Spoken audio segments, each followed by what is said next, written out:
All right, hello everybody. This is John Wydogen with Natural Freedom League. Naturalfreedomleague.com is the website.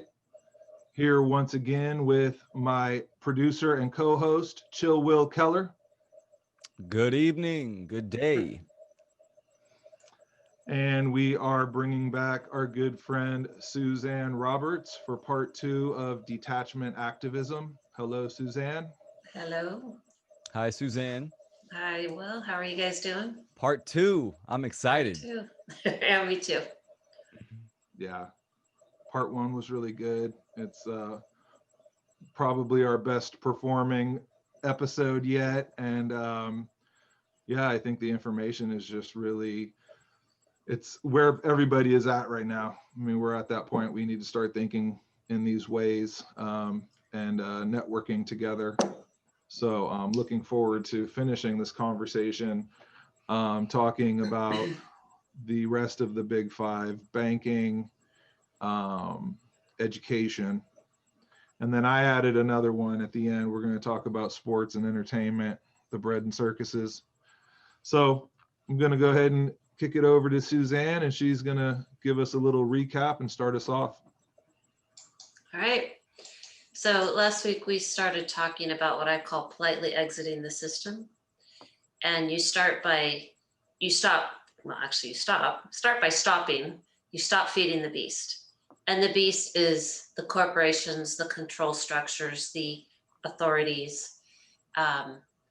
Because if you think about it, who gave them the authority over you? Did you consent to it? You know, what we don't realize is we don't need their permission. We've just been conditioned to think we do. And if we can recognize that we don't need their permission, that kind of opens up a lot of things for people. Because even people who understand all this, they keep coming up against, well, there's no way to comply to this rule. It's like, of course there isn't. Don't comply. You don't need their permission, right? Yeah. Another part of not feeding the beast means, it's getting out of their systems too. So what I'm seeing is this explosion of small communities being built. And typically all the ones that I hear about, they're rural Vermont, rural Idaho, rural somewhere, right? Where you buy 10 acres and a cow and you build a Amish community, basically, right? Where you're off grid and everything. That sounds lovely, and I've wanted to do that my whole life, but honestly, it's not going to happen for me as far as I can see, because I'm not the only one that I have to consider. And that's an issue for a lot of people. So what I'm working on now is a plan to create this small community right in suburbia, right where everybody lives, maybe even the urban areas. I'm not, I'm a suburban person, so I'm not that versed in how to make it work in urban areas, but I'm sure there's other people out there who could take these ideas and run with them. I shall. Yeah. So, I was listening to this ex-Hollywood guy. He was a comedian. I don't recall his name, but he's creating a bear trail. And he started with 10 families up in Idaho. And now there's like communities all over building up around this bear trail idea. And so I think we can do that right here. We just need to get 10 families together. What's a bear trail?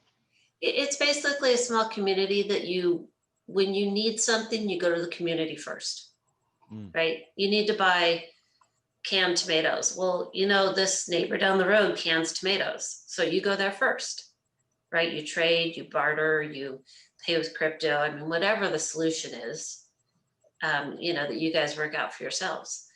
So, this is my newest thing that just came up since last week when we last talked, is that this is what I'm going to actively start doing. I think I've already got, several families on board, right? We just have to work out the details, who's got these skills, who's got these skills, who can learn this skill because nobody has it yet, right? So it's just, getting us started on the path to being out of their systems. Because what's probably coming, we're kind of, there's lots of paths that the world can take. But the one we're on right now is going towards the Great Reset, as according to the World Economic Forum, who's not shy about, spreading it to the world anymore. That's not a life that I want chosen for me. And so if you don't want that life chosen for you, then you're going to have to find alternatives. And that's what most of what we're going to be talking about is anyways, is all these alternatives to where they want to shuffle us all. So in this Great Reset, they've got it all planned out for everybody. It's like, I'm sorry, I want to plan my own future. So, being very self-reliant, very resilient is going to be essential, and finding ways around all of the systems is also going to be essential. So, we talked a little bit about last week ways around healthcare.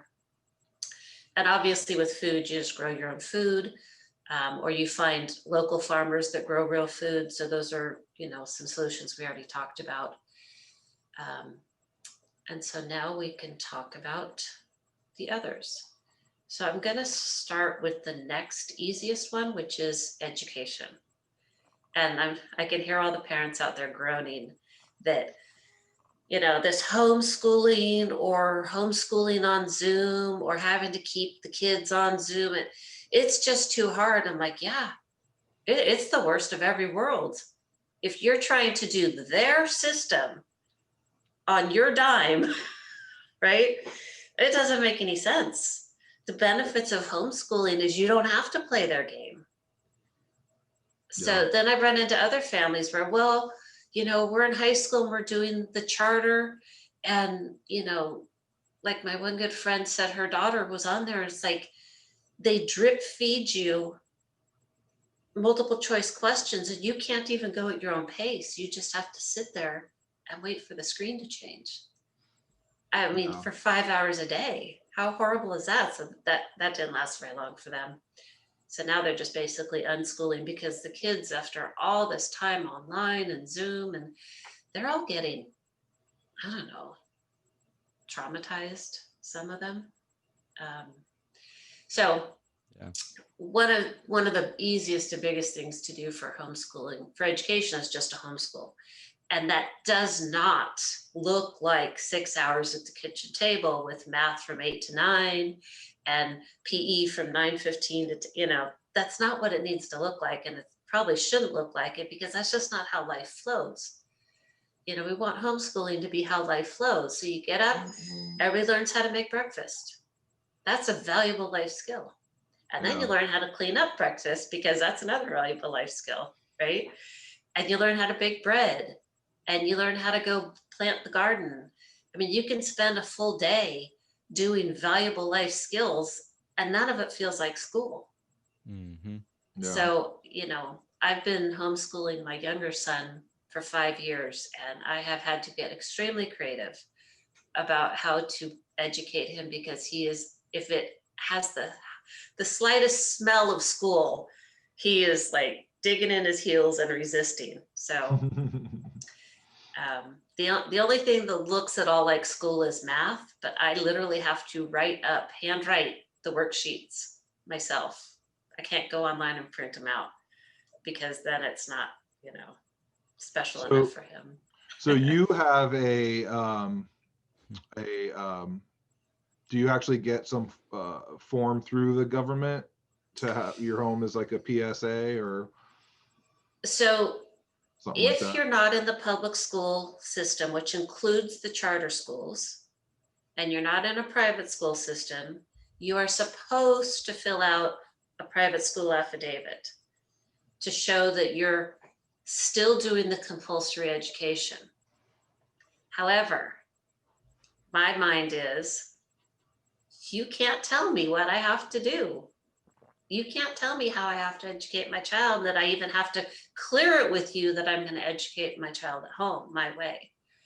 So for the last 2 years, I haven't filled out a PSA. Yeah. Because I don't think I have to. The Creator did not tell me when I was born here that I had to get permission from the government to homeschool my child. Mm-hmm. And so this is a form of, I'm not feeding that beast anymore, because if I'm not in their system, they're not going to even be able to come looking for me as easily as they are the people who did register for their system. So there's a lot of talk in the states and in the federal that they want to eliminate homeschooling because, you know, you just can't control the people if they're homeschooling. They may actually learn critical thinking skills. And so how are they going to figure out who's homeschooling? Well, they're going to look at all these private school affidavits everybody's filed. And then they know where to go looking. Yeah. So I stopped Yeah. registering. I was thinking also that, you know, with the COVID thing, you know, where a lot of people got into homeschooling because of the strict vaccination laws. Mhm. And, you know, it's interesting now where with COVID, they kind of have it where they're trying to get an excuse to come in the home. So, you know, a good way to get all those homeschoolers vaccinated, make everybody homeschoolers, right? And so now they're gonna, I mean, I could totally see Richard Pan coming up with some bill in the next few years where, you know, it's, although he's on his way out, I know, but, you know, that, because he's been trying to get in people's homes, you know? Right. Yeah. So, Yeah. So this kind of overlaps with the law part too. Were you going to say something else? Sorry. Yeah, I was gonna say, so we homeschool our daughter. She's 7, and we're affiliated with a charter school, but we don't fill out a PCA. It's there for like support and organization if we need it, which is nice. And they offered a PCA to us one time. We didn't fill it out, and they haven't bothered us yet. But when I talk to people about homeschooling, they immediately kind of cringe, and they think it's what they perceive homeschooling is. And Mhm. people have to understand, just with like the banking we're going to talk about, with the law and the healthcare, we're given these systems and we're programmed and conditioned through the generations to get us to believe what they want us to believe. So we have something in our mind how we think something's going to go. Homeschooling is the same way. In reality, homeschooling is the natural way of learning. You know, life and the world is the schoolyard. So when I talk to parents, they go, "Oh, I can't sit from 7 a.m. or 8 a.m. to 3 in a room and teach my kid." It's like, no, it's not like that at all. So unschooling and homeschooling, I think anybody can do it. Doesn't matter if both parents are working. There is a way, because there's no Mhm. set schedule. And David Rodriguez, he got his, you know, his start in homeschooling. He has a huge network someone can check out. And yeah, and I highly recommend people check out John Taylor Gatto's work, and Absolutely. kind of understand where the education comes from. This Prussian system that we have adopted, that was, you know, post-Nazi Germany. And so it's good to educate about the history of, you know, outcome-based education. Right. So this part of the beast, the education system, is what makes us passive and unquestioning. Unless you've got like that spark still in you to, you know, say this doesn't seem right. Um, you know, it like if you look out at what's going on with the youth of today, they're actively supporting their own enslavement under the guise of equity and justice. There's no critical thinking skills to be found anywhere, and it's very sad to me. You know, I can't even get upset with these kids that are running around, you know, destroying things because they really haven't had a chance, you know. Yeah. yeah. I think I was fortunate because my parents never, you know, I joked that we had a little bit of benign neglect because we didn't get a whole lot of guidance, but honestly that was really beneficial because I didn't have a whole lot of conditioning to overcome. You know, I Yeah. just kind of left to my own devices and figured things out on myself for myself. And you know, that's what I'm doing with my kids for the most part, and they're turning out just fine. You know, they're 13 and 16, and I'm not worried anymore. What I what I Also, what I find with Emma going through charter school is that it's, you know, it's all about memorizing stuff and getting it right, but like I can like reset the test for her, and I tell her just do it open book, you know, like, I Mhm. just want you to know how to find the answer and write the right answer down. Like, this whole idea of like having to memorize it and like get it right or you fail. It's like, it's so Yeah. ridiculous, you know. It's like, open up two screens, go to the book, you know, make sure you have the answer right. I mean, if you remember it, put it down, fine. But you know, to this whole focus on retention and just like, this is the right answer, right? Like, it's not about critical thinking. Right. And the problem with what they're teaching in the schools, especially with history, is there's no backstory. So when my son was studying the American Revolution, he just wanted to hang himself because it was so dry and boring. And then I'm helping him with it. And I start singing songs from Hamilton, right? The musical. And all of a sudden he perks up. He's like, is that what they're talking about? He hadn't even connected the two because there was really very little resemblance between the Hamilton songs, which, you know, had a little bit of artistic liberties taken, but the historical part was pretty, you know, it was close enough. But the book is just like, there's no life in it. And my other son, we were watching some videos from, I think it was Chris Ann Hall, and she's just telling stories of what it was like back in the old days of, you know, these different big names in history. And my son, who is so resistant, he's like, yeah, let's listen to those stories more, because he Yeah. really liked it. He learned more about that than you can ever learn out of these dry textbooks. These textbooks are just horrible, you Yeah. know. And the tests, I mean, they've brought home questions and it's like, there's not even a right answer here, you know, in a math question. Like, the right answer doesn't exist in this paper. I forget um, what I was listening to the other day where they were saying how the literature is like, it's the stuff we read in English in high school, it's like, it dumbs us down. And mhm. I, you know, I'm like, yeah, it's true. It's like, Huckleberry Finn is like slang. It's all slang. You know, they read The Outsiders. Um, you know, so you go to school, you learn all this stuff about grammar, all these rules, and then you read these literary classics, and they don't follow any rules. They mimic a culture and or a way of speaking, and they make that the the tone of the story. But it really does serve to dumb us down, because we should be reading the classics. We should be reading, Mhm. you know, Greek philosophy and um, yeah, just, you know, Absolutely. ancient texts.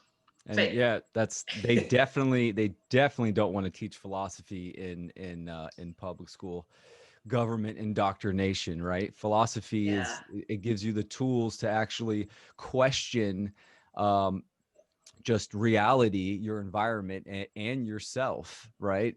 But it's all about critical thinking, and that's why they removed the trivium. You know, the discovery of truth, the method, and they actually just took out the logic part, which is the second step. It's grammar, logic, rhetoric. So they keep the grammar and the rhetoric. They take the logic out because that's where the critical thinking and the processing comes involved. And then so you're pretty much just getting workers that are just spitting out whatever they are giving the kids. And you know, to in my opinion, just parents just handing over their kids to the state without questioning or don't even getting involved. It's one thing if your kids are in school, but to completely isolate yourself from that learning process, just like, oh, it's okay, the public schools got them, you know, all the way up. mhm. That's a completely different ball game. So And now that they're doing Zoom, they say they don't want the parents to watch. You know, Right. it's like, absolutely. Well, you know, they always want to put that wedge between the youth and the parental, right? They want that Yeah, divide. They always want to try to conquer the family dynamic because they want to mold the minds how they see fit, how they want, and right. that's good workers. So yeah. So let me just wrap up with a couple things. So the trivium that Will talked about, and then the quadrivium, which is math, geometry, music, and astronomy. And it's really cool because math is numbers, and geometry is space, and music is let's see, I got, maybe you can help me out, Will. I always get this mixed up. The geometry is numbers in space, the music is numbers in time, and astronomy is numbers in space and time. There you go. Yeah. It's just like so cool. We haven't delved into that book yet. We're still working our way through the trivium. But my son's going along with it because he can see that it's real. For him, it has to be real. Yeah. So the other thing is, for parents who are scared, homeschooling really only takes about an hour, maybe two, to get through. And the older the kids get, the less time you personally have to take. There's things like the Ron Paul curriculum. If you want your child to have a libertarian type education, which is a very solid foundation, it's pretty much self-paced for the kids. So I was looking into that, and it was a good alternative if you want them to have something structured. Also, if you're concerned about how they're going to turn out and what the process is, there's so many good books. The John Taylor Gatto book is excellent at showing you how bad the public system is, but then there's other things like the Sudbury School model that shows you what's possible when children are left to their own devices to learn. They can do so much. So there's lots of books on unschooling and homeschooling and most of them are short, so they're easy reads. I've got a whole bunch, and I'll put them in the resource section too, because they're very reassuring for parents. We could probably link a video to John Taylor Gatto too, like just that essay he wrote when he retired. Yeah. Kind of. Yeah. That's a good one. Another thing parents come up with is, well, how am my kid going to get into college? Well, first of all, lots of homeschool kids go to college. Colleges love them because they're so bright and they're so enthusiastic. But the other part is, if you are, depending on which side of the Great Reset you plan on landing, college probably won't be an option for you, because unless you're willing to be tagged and chipped and vaccinated, it's just not going to be available. So that's something people need to start considering. I know that sounds very extreme, but if you've been following any of this for any period of time, maybe it's not going to sound so extreme. That's the path we're on right now. As I say, the path can always change. And if enough people understand what's going on, the path can change very readily. But if your child doesn't go to college, I personally, I have a master's degree, but I got all of my best education from webinars, from people who know what they're doing. I've learned nutrition, I've learned like lab test diagnostics and all sorts of health related stuff, homeopathy. I've learned tons of stuff, and all the natural law from Mark Passio. Just all the law from Crow 777. I've learned more from online stuff. Most of it is free, than I ever learned in my, 18 years of schooling. So there's plenty of information, plenty of ways. I've taken a full soil science health class, like a full-on 4-section class on how to make sure your soil is healthy. Now that's a very valuable skill, because I just had someone deal with my soil health, and my stuff's growing now for the first time in years. So what we have to remember is that the career paths that are available for kids and for us in the past, after this Great Reset, they may not be there anymore. And our kids are going to have to find much more tangible skills. They're not going to be able to sit behind a computer at a corporation and work, for the most part, unless, again, you're willing to be chipped and vaccinated and all those control things. So there's lots and lots of work out there for adults and kids who are willing to look at things differently.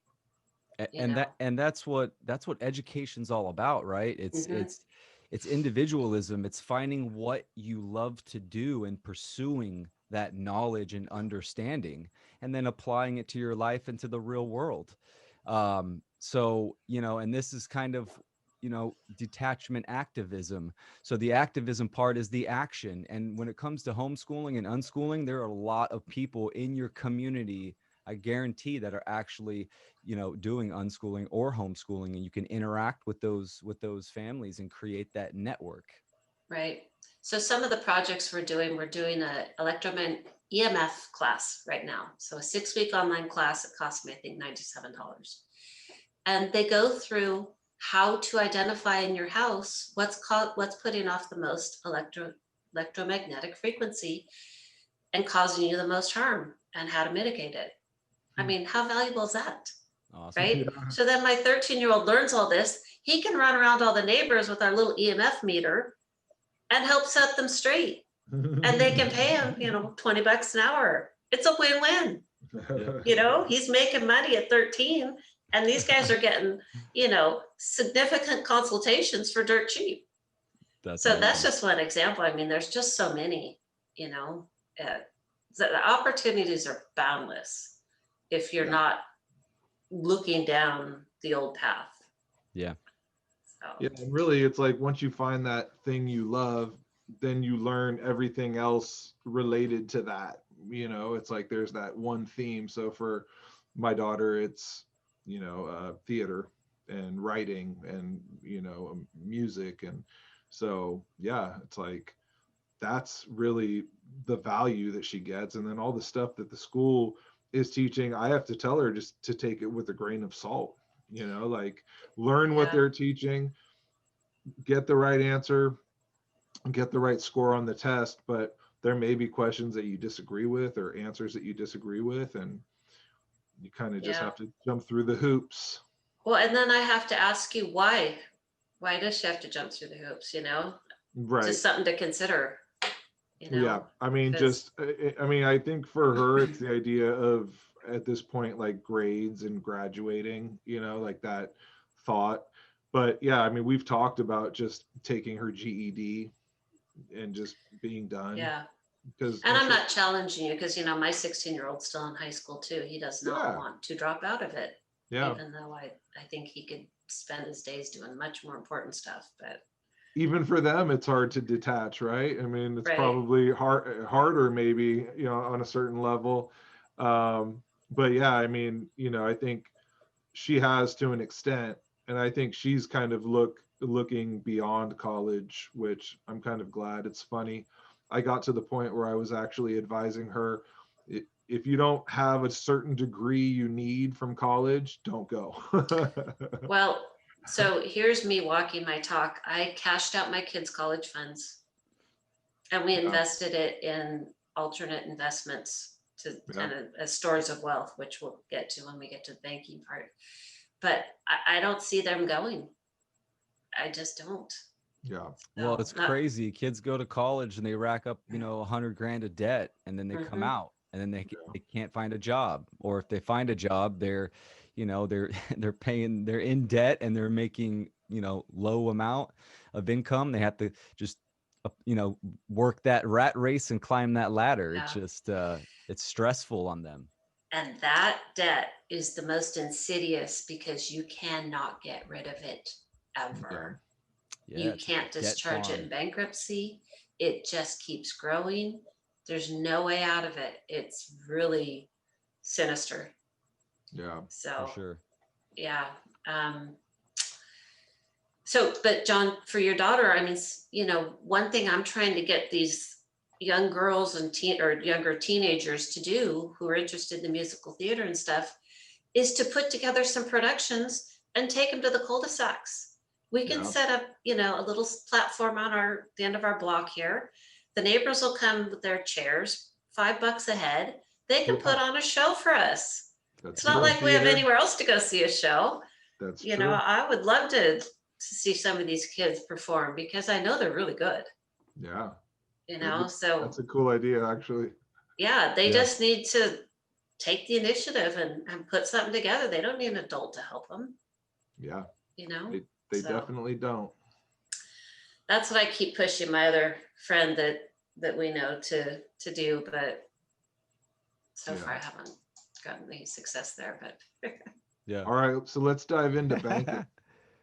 Right. So banking is the other main control system of the beast. So banking is the more obvious one. We talked last week how healthcare has become a control system that kind of snuck up on us with this COVID stuff. Now we can see how it's controlling us. But banking has always controlled us. And it got really bad when the Federal Reserve came into play in 1913. So there's a whole set of books, and The Creature from Jekyll Island is probably one of the best books. It's Gieber Griffith, and he does the Red Pill Expo, and he's really good at explaining, how this came to be. But basically, when we have a central bank, it's like you get to be the banker in Monopoly, and the money is all yours. And if you need more, you just run into the office and print up some more on color paper and cut it up. And then you loan it out. And not only do they owe you that money back, even though you didn't actually earn it yourself, you just printed it, right, for a few pennies. So I print out $100 bill for 3 cents, and now I loan it to you. You owe me $100 plus interest. Plus interest. At 4, Yeah. 5, 6, 10% a year, right? And when they need more money, they just go print more money up for a few cents, and then they loan it out at face value. This is insane. I can't just print up money and make a loan to somebody. I have to actually earn the money first. And then if someone needs to borrow it, I can loan it to them, right? Yes. So it's not backed by gold, in case anybody missed the memo. Right. And, in 1934, the federal government, after World War I, all the countries were claiming their gold that the US was holding for everybody. And the US realized, or maybe that's the 70s, I'm mixing up my stories, but in the 34, they confiscated all the gold from the public. So $20 an ounce, they'd pay for your gold. And if you held gold after that, amnesty or whatever they called it, it was a crime. And then they turned around and valued it at $35 an ounce. So the federal government totally made out on that. But then in 1970 is when Nixon took us off the gold standard, because after World War II, all the countries that we were holding the gold for started, saying, yeah, you're printing up too much money. I want my gold back. And there wasn't enough gold. So that's why they took us off the gold standard. And ever since then, it's like, yeah, no more balanced budget, because when you got a free printing press, what do you care about how much you print at? But the problem with the bank is from 1913 to pre-COVID, 96% of the dollar had been inflated away. So what was worth $1 in 1913 was now, it was 4 cents. The dollar was now worth 4 cents. Well, and now we know since March, we've inflated the dollar. I mean, what have we nearly doubled our money supply with all these trillions and trillions of stimulus? So there's very little left of the dollar that we had in 1913. And it's my sense that as that dollar gets inflated away and gets so close to zero that it's a rounding error, that's when I believe the Great Reset's going to kick in and wipe out the dollar. That's where all the indications are headed. So as far as the banking, the banking is just such a huge control mechanism, because think about all the decisions you've made. It's like, well, this might wreck my credit score, right? Or, if I do a bankruptcy, then I'll never be able to buy a car again. Just all these things, all based on this control system that they've put you in. You buy a house and you pay 3.5 times for it by the time 30 years have gone by and you've paid off all the interest. It's just a crazy system. We never used to do it this way. And you still don't own the house. And that gets into the law part. Right? Exactly. You got property taxes, and they're making a claim on that land, which is slavery. So I'm concerned that we are very close to the financial collapse. So there's a lot of discussion in the groups that I listen to that the Great Reset is being put into place now in COVID and everything, because the financial system is so close to collapse. And the banksters don't want to be blamed for it, which they rightly should be, like they were in 2008, right? So they had to bring in this boogeyman called COVID to take the blame. and all the governments around the world shutting down the economies, which is complete violation of their best interests. If you think their best interest is keeping their economies running, but if you understand that their best interest is doing what the globalists tell them, then obviously they're doing things in their best interest. But this, we all hear about how COVID's ruining the economy. Well, no, not COVID isn't. The response to COVID is. Exactly. But it's a very calculated response. If you see it, the whole world practically in lockstep has done basically the same thing, slightly different flavors. There's actually a lockstep report that came out in 2010 from the Rockefeller Foundation, kind of discussing exactly this. Of course, they always tell us in advance with all these papers and simulations and scenarios. Scenarios, exactly what's going to happen.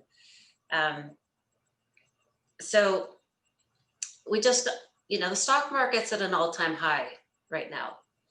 9 months into a pandemic that has half the world shut down and people out of work. So does that make sense? No. On no planet can that make sense. But what's happening for the most part is all the stimulus money that people don't need right now is just going into the stock market, which is what's cranking it up. And it's not just the people, it's the businesses getting their little bailouts, whether they need it or not. This also happened in 1929. The money that they were printing up went right into the stock market. We know what happened. It skyrocketed and then it plummeted. Mm-hmm. And when it plummeted, nobody had time to respond. So this has been weighing very heavily on me, and I've actually been talking to people about it. I wrote up a little plan, which I'll go through, for people who have some retirement savings, a way to preserve that money. But what I recommend here to preserve your savings is you need to get it out of these control systems, the stock markets, the banks, even cash, because it's uncertain how the crash will happen. Will it just be the stock market? Maybe. Will we have a bank holiday where they close the banks down on Friday night and open it up, several working days later, and half your balance is gone because they declared a bank holiday and that was what they needed to do to stay afloat. They took half your money. This happens around the world. This is not unique to, me just saying it. Another option is, do we start hitting hyperinflation? So even your cash is not safe. I don't know. I don't know what it's going to look like. I'm fairly certain the stock market will tank. So, that's one of the big concerns. But to preserve savings, gold and silver is always a good option, because through history, regardless of what's happened, they've held their purchasing value.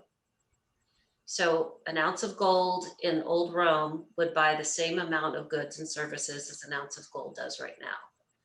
So that's been very consistent through history. So yeah, you can't eat it. It's not going to feed you. It's not going to shelter you. But if you have savings that you want to preserve, it's a good option. And you need physical gold. These exchange traded funds and the gold certificates, they're oversold. I don't know what the number is, but let's say there's 10 certificates sold for every 1 ounce of gold instead, so I wouldn't count on those. Another thing is to invest in a private cryptocurrency. So everyone can see that Bitcoin's going crazy right now because people understand that you need an alternative to the stock market and the banks. But Bitcoin is also very trackable and controllable by the government. I think it was the DOJ just literally stole $1 billion with a B from Ross Ulbricht, the Silk Road guy. Yeah. Who's in prison for running a free market. Yeah. But apparently he had a very secure wallet, and they finally cracked the code on it after all these years and took his $1 billion of Bitcoin. Oh, I didn't hear that. That's crazy. Yeah, this was only 2 or 3 weeks ago. Yeah. Wow. And another thing with Bitcoin is if anywhere in the chain of Bitcoin, they can say or prove that somebody used it for an illicit purpose, they can confiscate your Bitcoin.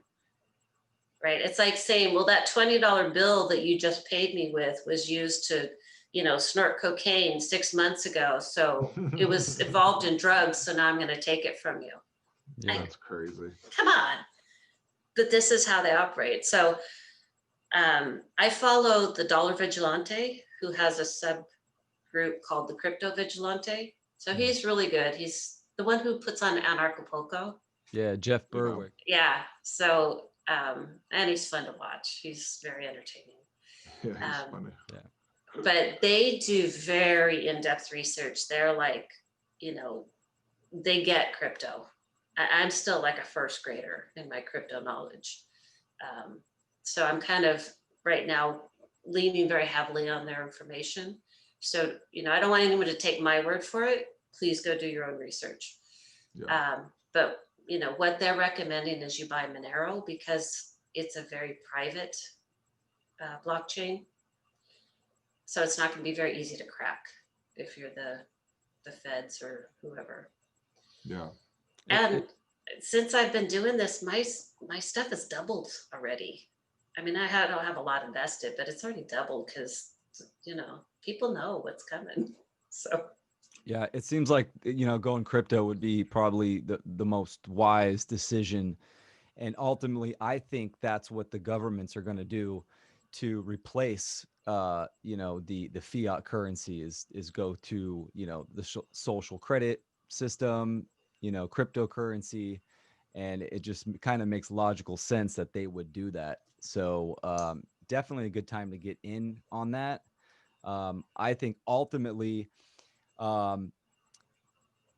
economics and currency, needs to be eradicated and go more to an advanced barter system of trade for services.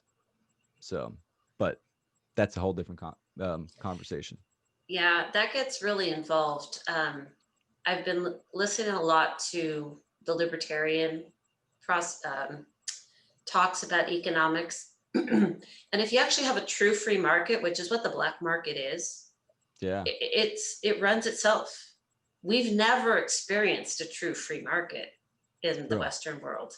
It's always been manipulated by regulations or interference or crony capitalism. It's always been interfered with.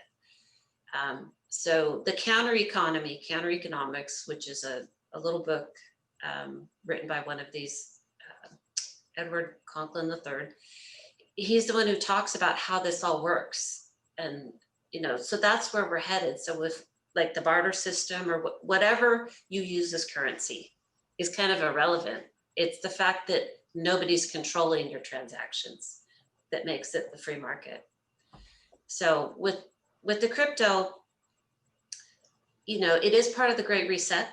They've already talked about it, to create the DigiDollar accounts, and you get your universal basic income just put right in there, on a regular basis, so that, you're cared for by Big Daddy government, which is great for some people.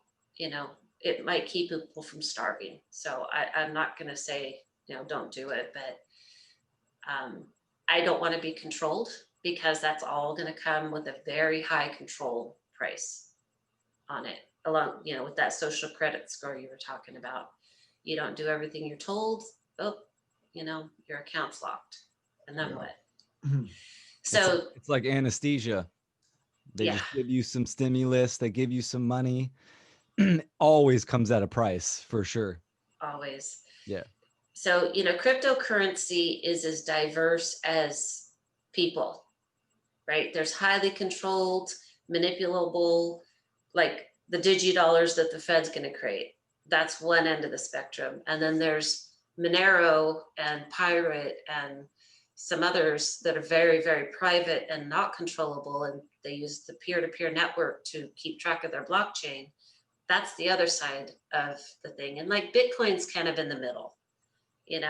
It's off grid a little bit, but they can still crack the code on it. So it's just one tool, and I personally am very diversified across anything I can think of that's going to be an asset, right? Because you don't know if the internet goes down and the electricity goes down, well, the crypto's no good either, right? If they come and confiscate all your gold because somehow they know you have it, well, that's no good for you. They come and take your land, well, that's not going to help. I mean, who knows? So you just have to diversify as best you can, so that, because all of the things probably won't come true. Maybe one or two, and then you fall back on the rest. Yeah, well said. For sure. Yeah, but definitely do your own research. There's lots and lots of YouTubes and training sites and the Dollar Vigilante and lots and lots of places to get information. And you want to listen to lots of different people because they'll say different things. And you got to then dissect to see, okay, which makes more sense, which sounds more accurate, right? Yeah. All right. So the next option is buy land. If you've got some savings and you don't know what to do with it, maybe go buy yourself some land within range, or maybe somewhere you want to move to that you can grow food or build housing, or, whatever kind of asset you think is going to provide you the best value. Buy tradable assets. So my friend listens to all these podcasts of people who've been through these kind of collapses, like a guy in Sarajevo and, other countries where the unthinkable has already happened. And so they talk about, you need lots of little assets, alcohol and, lighter fluid was a big currency. So, just lots of little things that you could think of that other people may not think about what they need. And then if you've got the market on them, then you've got a currency to trade for other things that you don't have. Toilet paper. Toilet paper, yeah. Who would have thought? And honestly, every time you go to the grocery store, you need to be buying extra food. Yeah. Storable food. You need, grains and proteins and fats and spices. You can grow yourself some greens, even if you're in an apartment. You can grow microgreens in a window, right? So you've got those 5 things. You're pretty nutritionally balanced. It may be boring, but if you've got grains and fat and beans and lentils and peas and some green sprouts and some spices, you can survive a long time. Yeah, for sure. All right.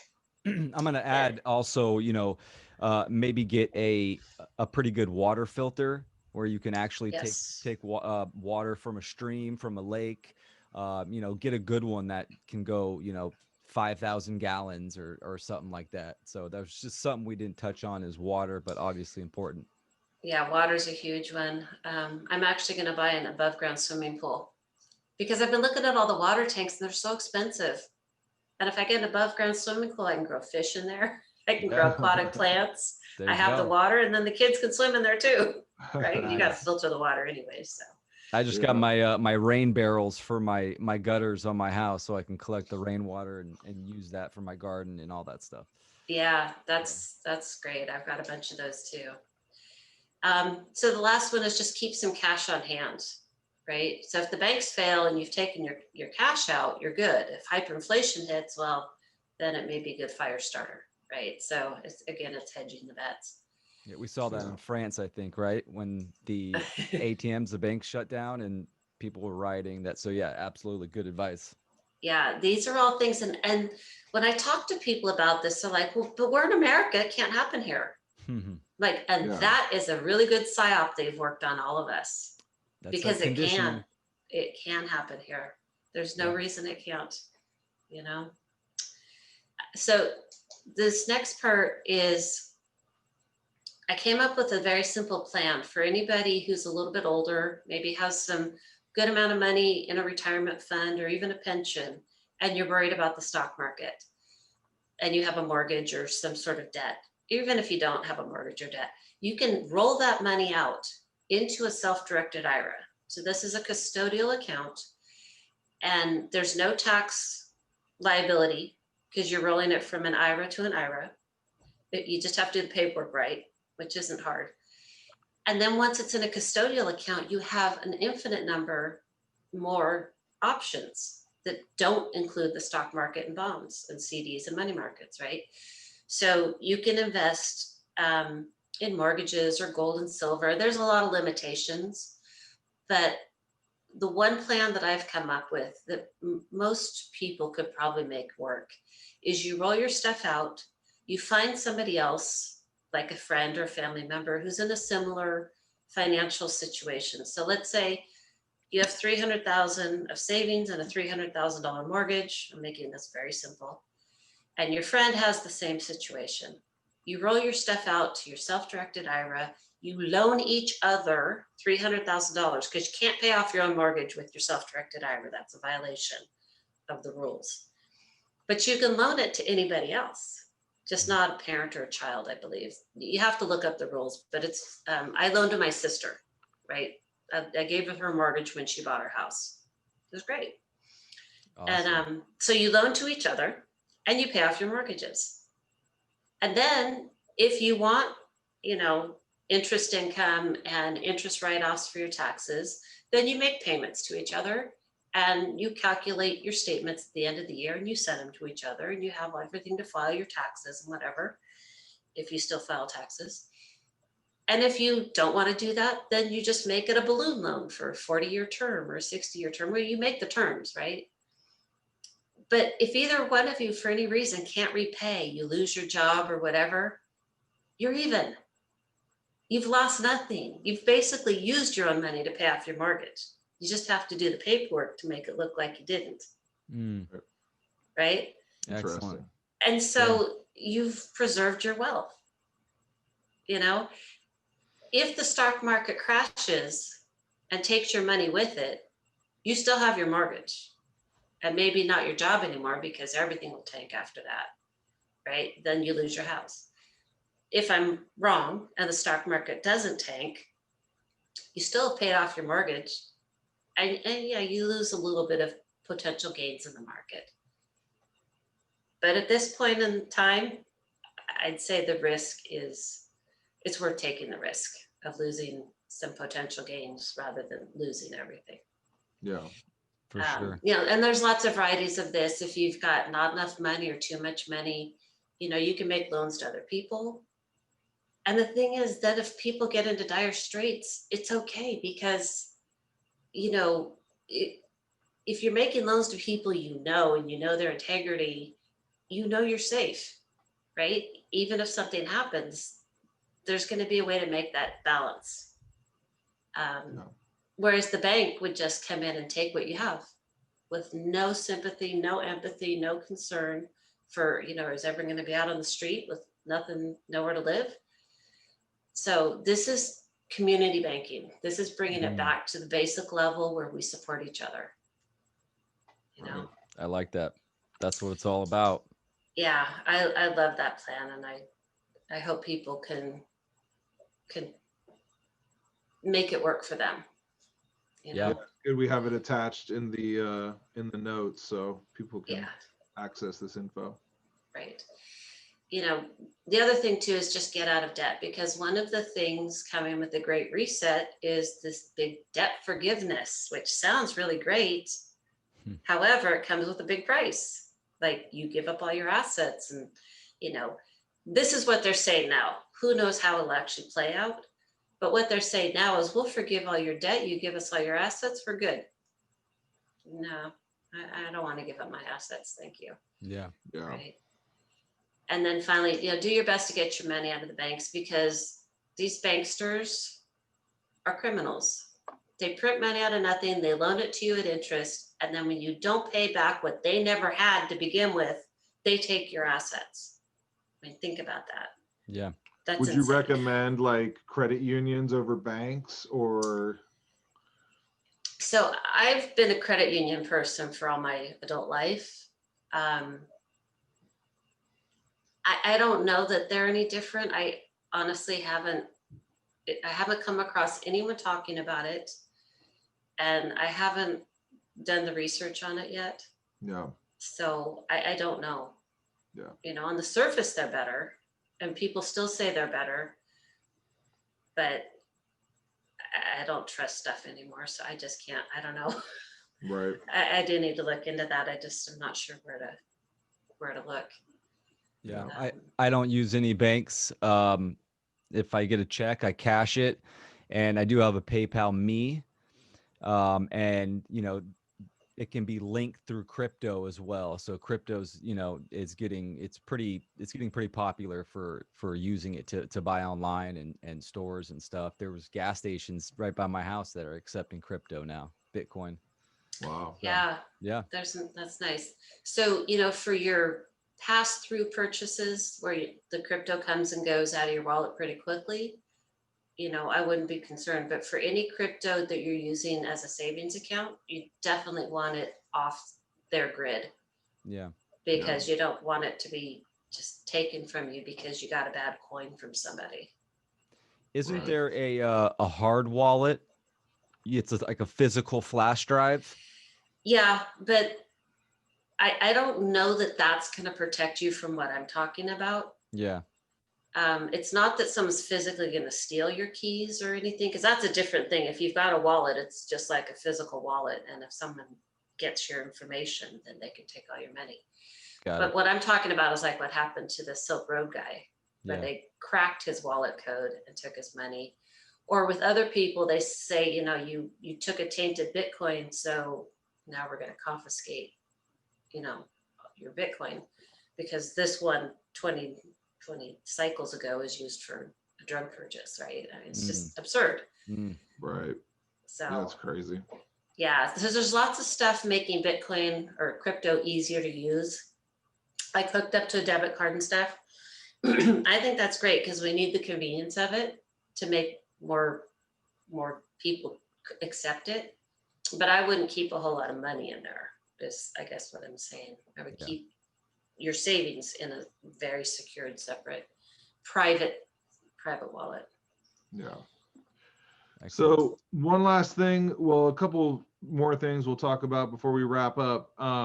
One is I had this thought and made this group on Facebook called the Bread and Circuses Boycott. And part of my detachment was from sports and entertainment as much as possible. But obviously the bread and circuses is from the from juvenile, already long ago, from when we sold our vote to no man, the people have abdicated our duties. For the people who once upon a time handed out military command, high civil office, legions, everything, now restrains itself and anxiously hopes for just two things: bread and circuses. So basically just showing how in Rome, that's how they controlled people and they pacified people, was with entertainment, sporting events, and food, obviously. So again, if you can detach from those things, it is a way to starve the beast. One more concept I think we can get into, and then we'll wrap it up. We'll go a little over the hour, is kind of just with this topic, thinking about the concept, especially when we get out there and we are talking to people about natural law. What comes up is what is a right versus what is a privilege, and so people are, who's going to, pave the roads, and who's, and it's like, if you really get down to thinking about it, do we really have a right to drive a vehicle? I mean, the system of roads has been chosen as the way we are going to move forward in society.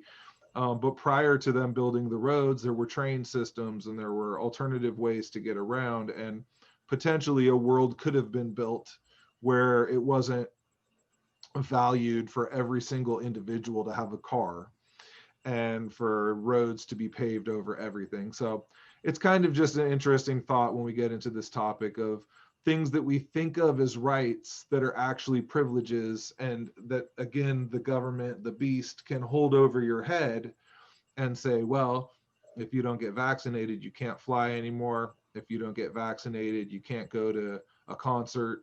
So those things that we thought were our right, technically they aren't, because the government is showing us they can just take them away if you don't comply.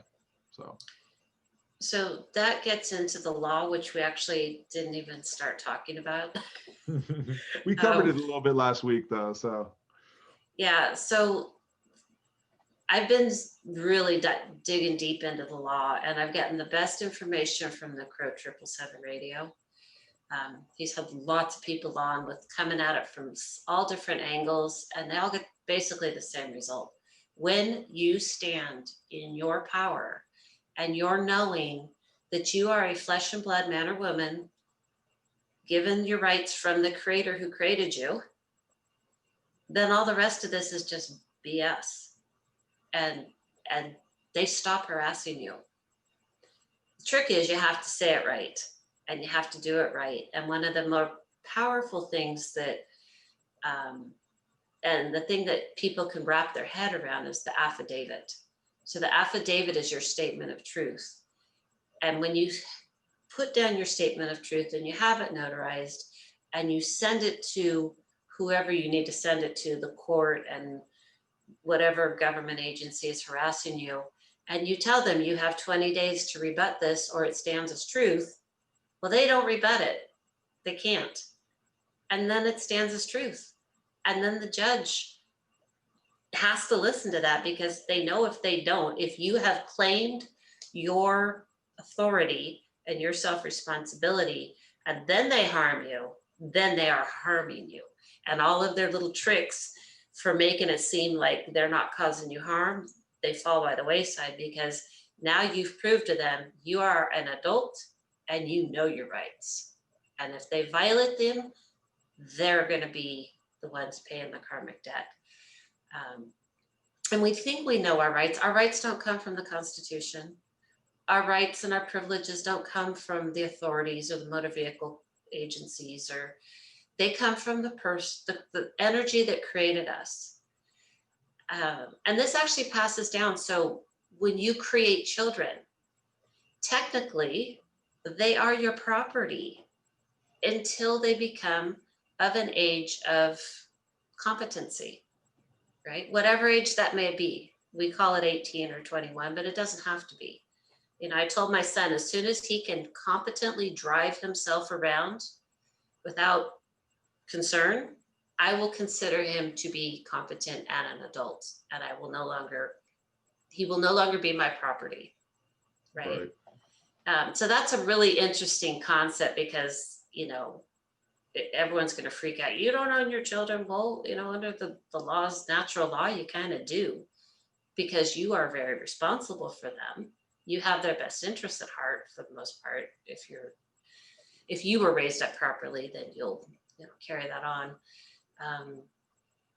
But when you, like, if your kids get taken from you and you go to the family court and you say, you know, you have to do it all right, but if you say you want your children back, they give you the, you know, figurative middle finger. Mm-hmm. If you say you require the return of your property, and then you show the pictures of your property, which is your kids, then they're like, oh shoot, this person knows what they're doing now, right? Yeah. It's very bizarre. What we know about law is completely opposite of what it really is. And so, you know, the wool's been pulled over our eyes in a really bad way, because this law is what makes it look like, you know, you go into a courtroom and you know you're not going to get justice. And even the judges say the Constitution doesn't apply in my courtroom. And I would hear these stories. I'm like, how can they say that? It's on the record. But they say it and they get away with it. And now, after doing all this research, I understand it's still wrong. And, you know, the way Crow says it, and I agree, is it's fraud, no matter which way you look at it. But if you can understand it and claim your rights as a flesh and blood man or woman properly, they do respond. It's very much along the lines of the notice of liability. Yeah, it's interesting, because I've had like real, you know, freedom loving people, when I brought up this concept, they like kind of flipped out, like, well, I like my right to have a car to, you know, drive, and, you know, and it's like, I understand that, but imagine you're in a world where there's no roads, and someone invents a vehicle and they start just driving it around the village. aren't they potentially endangering people, right? Aren't they violating natural law in a way if they're just doing that? So then it's interesting how then you get trapped into then, okay, now there needs to be some regulation on this activity. And it's a deeper thought to think about in terms of what we believe are our rights to do, and activities that we do and things that we've been given that maybe aren't necessarily, maybe they don't serve us as well as we think they do, but yeah. To that point, everyone's always got their interesting dilemma, right? And they are interesting and they do need to be discussed. But my point of view is we're all in preschool, and that's more of a college level dilemma, right? True. let's get through the first 12 years first and get our foundation built. That's true. Because you can't discuss these subtleties without knowing just the ABCs. Yeah, no, that's true. That's a great point. For sure. Because I've always get tripped up by these arguments, and I realize it's because, well, first of all, we're not even speaking the same language. You're speaking from this language and I'm speaking from this language, and we got to go back to preschool and start all over and learn the same language and the same foundation. So we're spiritual children. And what the points that John was bringing up, it's a mind bender, and it's something to really think about.